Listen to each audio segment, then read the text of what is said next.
अस्सलाम वालेकुम दोस्तों, आज माशाल्लाह जी राज़िक गोट फार्म तो जनाब बकरियां जा रही ने, कार्गो हो रही ने जनाब। सुबह फर्स्ट टाइम है और अज स्वार का दिन है माशाल्लाह। बकरियां 4 जा रही ने जी। महंगा मंडी कार्गो हो रही ने। इन्होंने 3 बकरियां जड़ियां ने बच्चा ने पे, उन्होंने तले 2 बच्चे ने पाए, ठीक है ना। एक बकरी गब्बन, ठीक है ना। ये वाली बकरी तैयार है माशाल्लाह, सूहण वाली आ। इस बकरी तले 2 बच्चे ने माशाल्लाह। तो भाई ने पैसे एडवांस भेज दिते ने, बाकी हुण माल कार्गो करवा रहे हैं थोड़ी देर तक। तकरीबन 8 बजते तो कोई 30-40 मिनट का टाइम जाना जी।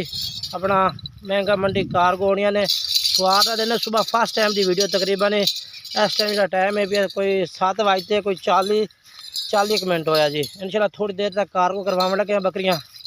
ये तले 2 बच्चे ने पाए, ठीक है। इस बकरी तले 2 बच्चे ने पाए, ठीक है ना। एक बना इस बकरी तले 2 बच्चे ने जी। इस बकरी तले, ठीक है ना। एक कार्गो